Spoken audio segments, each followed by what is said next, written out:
très bien. Et je voudrais également rassurer les populations sur le fait que l'équipe municipale est au travail et reste pleinement mobilisée. Alors, notre mission est une mission de proximité. Nous sommes quotidiennement au contact des populations et nous essayons, dans la mesure de nos possibilités, avec accompagnement des autorités compétentes, d'apporter des réponses aux préoccupations qui nous sont soumises. Il y a évidemment des défis parce que administrer une collectivité n'est jamais chose facile. Mais nous restons déterminés, sereins et surtout engagés à poursuivre le travail au bénéfice des populations du troisième arrondissement.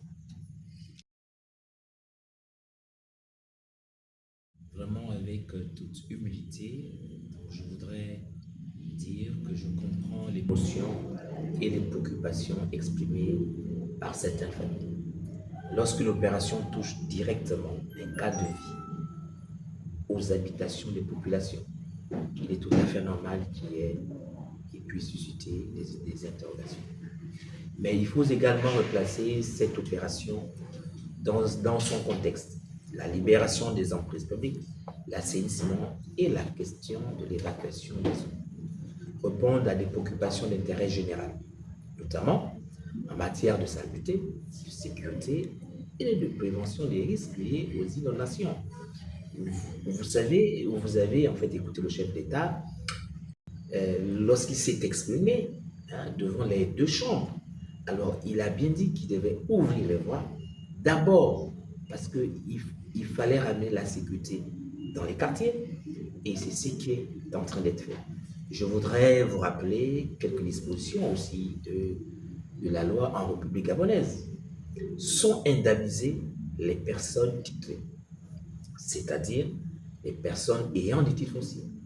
Toute personne installée sur le territoire sans titre est considérée malheureusement comme squatter, étant donné que la terre appartient à l'État. Donc ces personnes n'ont droit à rien du tout. Mais le chef d'État, considérant que ce sont ces populations, il a instruit les sectoriels pour mettre en place une aide à l'accompagnement de ces populations. Mieux encore, il a instruit le directeur général de la SNI de réserver des parcelles avec titre foncier pour les populations désireuses, mais payables avec une partie de leur aide à l'accompagnement. La SNI présente des parcelles de 300 mètres carrés titrées à 1 750 000. Mais pendant ce cas, nous savons que nos populations construisent au quartier comme ça. C'est-à-dire que vous passez même devant la porte du voisin. Donc, acquérir 300 mètres carrés, ces populations vont se trouver dans un cadre d'intimité. Voilà. Et ces réservations sont pour les populations de la baie de Cochon, Kingélé, Machida-Kébé. La mairie, vous savez, la mairie n'a pas vocation à opposer les populations aux décisions publiques. Notre rôle est plutôt d'accompagner, d'exprimer et de maintenir le dialogue. Je souhaite donc appeler les populations au calme, à rappeler que les préoccupations exprimées doivent être exprimées dans un esprit de responsabilité. Notre objectif reste le même: améliorer durablement les conditions de vie des populations tout en préservant l'intérêt général. C'est d'abord un sentiment de fierté, mais également de responsabilité. Voir notre arrondissement bénéficier d'investissements et d'infrastructures qui répondent aux préoccupations des populations est une réelle source de satisfaction pour nous, élus locaux. Je voudrais saluer à cette occasion la volonté des plus hautes autorités de l'État de faire du développement des infrastructures une priorité. Notre responsabilité au niveau municipal est maintenant d'accompagner ces réalisations, de veiller à leur préservation et surtout de faire en sorte qu'elles profitent réellement aux populations. Le développement du Grand Libreville passe nécessairement par le développement de nos quartiers. Et lorsque le troisième arrondissement est mis en avant à travers ces réalisations, c'est un bonheur, c'est un honneur. J'ai envie de dire, c'est une fierté pour nos concitoyens. un discours qui révolte, un discours qui appelle les populations à la responsabilité, à lutter et à poursuivre la transformation de notre pays. La célébration de notre indépendance, comme il a dit, ne doit pas être uniquement un moment festif. C'est également un moment de réflexion sur le chemin parcouru et sur les responsabilités qui sont les nôtres pour construire l'avenir du Gabon. En tant qu'élu local, je considère que nous avons un rôle important à jouer dans cette dynamique. Le développement national commence aussi par nos quartiers, nos arrondissements et nos communes.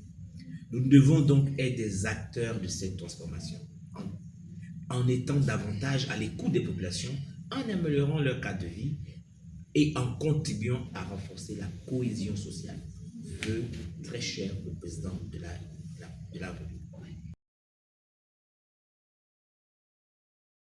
Écoutez, je voudrais prendre une posture solennelle. Le 17 août demeure une date majeure dans la vie de notre nation. C'est un moment de fierté, de mémoire et de rassemblement autour de ce qui nous unit tous, au Gabon. Je voudrais saluer la mobilisation des populations du 3e arrondissement à l'occasion de cette célébration et leur esprit civique. Mais au-delà des festivités, cette date doit nous rappeler que l'indépendance implique également une responsabilité collective. Nous devons continuer à œuvrer pour un Gabon plus propre, plus solidaire et plus proche des préoccupations de nos concitoyens.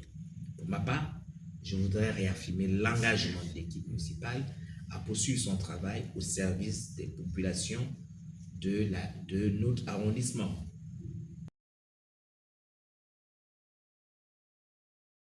Écoutez, je voudrais d'abord remercier Afrique Vision Média de nous avoir donné l'occasion de nous exprimer. Et je voudrais surtout donc adresser un message de confiance, de sérénité aux populations du 3e arrondissement. La mairie reste à leur écoute et continuera à travailler dans l'intérêt général. Et je voudrais rappeler que nous avons un chef d'État qui met de la vitesse. Le train a démarré, la 5e République s'est embarquée. Alors j'invite les populations du 3e arrondissement à prendre le train